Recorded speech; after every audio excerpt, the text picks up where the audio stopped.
जरा सोचिए, एक ऐसा देश जो सदियों की गुलामी के बाद अभी अभी आजाद हुआ है। एक बहुत बड़ा, तरह तरह की संस्कृतियों वाला और बंटवारे के जख्मों से जूझता हुआ देश।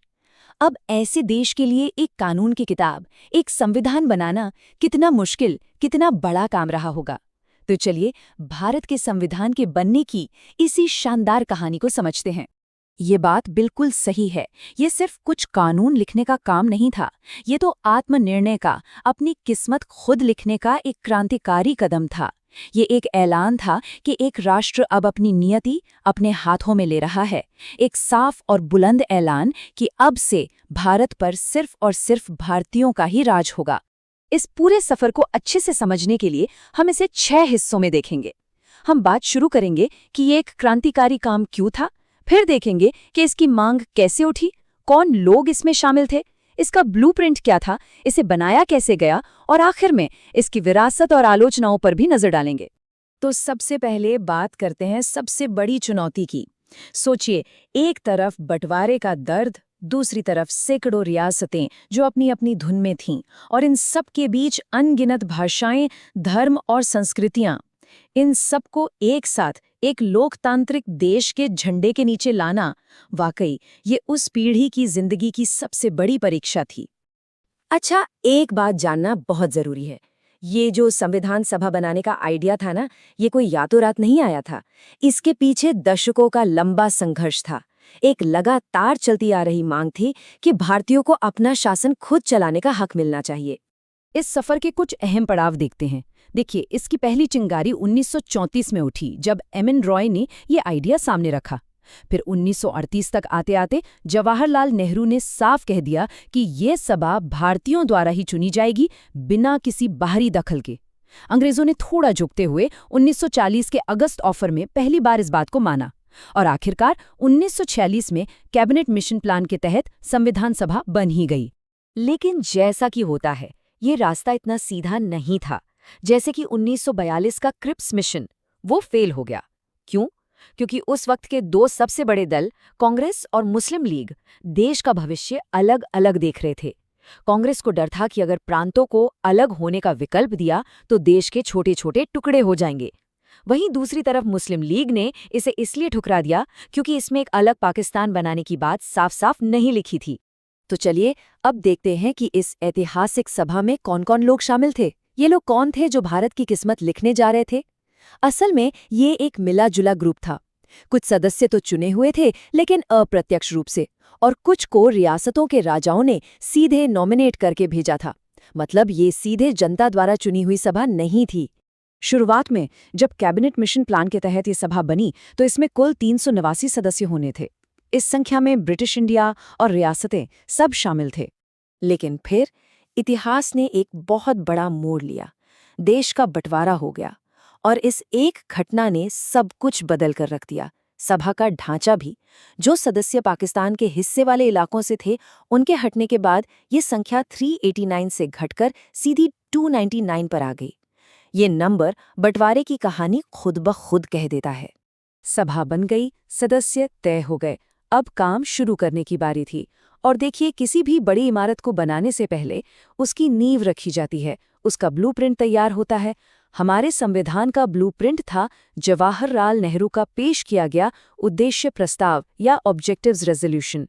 तो ये उद्देश्य प्रस्ताव आखिर था क्या?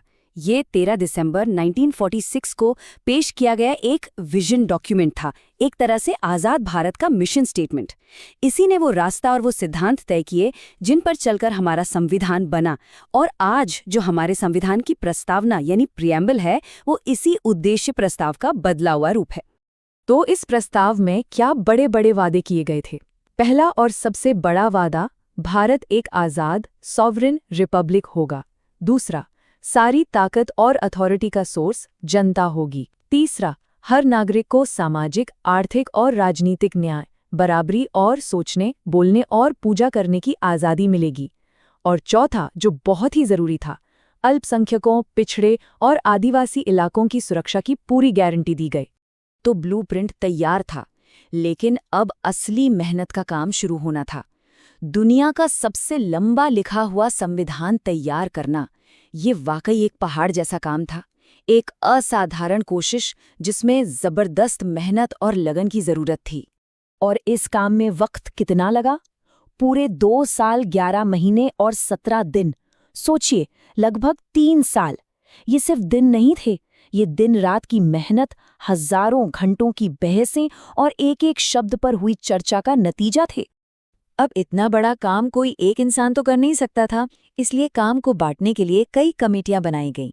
लेकिन इन सब में जो एक कमेटी सबसे ज्यादा अहम थी, वो थी ड्राफ्टिंग कमेटी, और इसके मुखिया थे डॉक्टर B.R. अम्बेडकर। उन्हीं की देखरेख में संविधान को उसका आखिरी रूप मिला। हाँ, और भी कई बड़े नेता थे, जैसे नेहरू, पटेल, राजेंद्र प्रसाद, जो अलग अलग कमेटियों को लीड कर रहे थे। तो अब जब संविधान बनकर तैयार हो गया, तो क्या सबने इसे सिरांखों पर बिठा लिया? देखिए, जब कोई इतनी बड़ी चीज बनती है तो उसकी तारीफ भी होती है और आलोचना भी। हमारा संविधान भी इससे अलग नहीं था। तो चलिए दोनों पक्षों पर एक नजर डालते हैं। तो सवाल क्या उठाए गए? पहला बड़ा सवाल था कि क्या ये सभा सच में पूरे भारत का प्रतिनिधित्व कर रही थी, क्योंकि इसके सदस्य सीधे जनता ने तो चुने नहीं थे।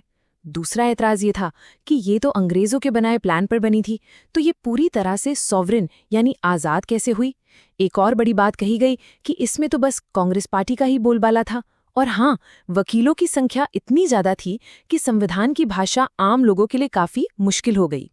कांग्रेस के इसी दबदबे को लेकर मशहूर इतिहासकार ग्रैनविल ऑस्टिन ने एक बहुत बड़ी बात कही थी। सभा कांग्रेस थी और कांग्रेस ही भारत था। ये उस वक्त की सियासी सच्चाई को काफी हद तक बयान करता है। चलिए अब कुछ मजेदार और कम सुनी हुई बातें जानते हैं। क्या किसी ने सोचा है कि संविधान सभा की ऑफिशियल मुहर यानी उसका सिंबल क्या था? वो था एक हाथी, जो ताकत, समझदारी और भारत के विशाल आकार को दिखाता था। और ये जो हमारा इतना बड़ा संविधान है, इसे अपने हाथों से किसने लिखा? उनका नाम था प्रेम बिहारी नारायण रायजादा। उन्होंने इसे अपनी खूबसूरत इटैलिक हैंडराइटिंग में लिखा था। ये सिर्फ एक डॉक्यूमेंट नहीं, बल्कि एक कला का नमूना है।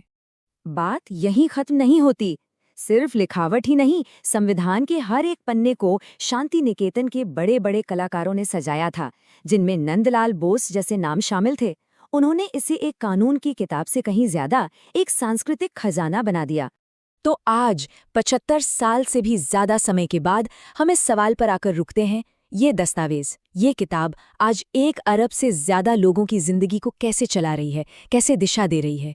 ये एक ऐसा सवाल है जो हमें इसकी अहमियत को बार बार याद दिलाता है, और शायद इतने सालों बाद भी प्रासंगिक बने रहना ही इस संविधान की सबसे बड़ी जीत है।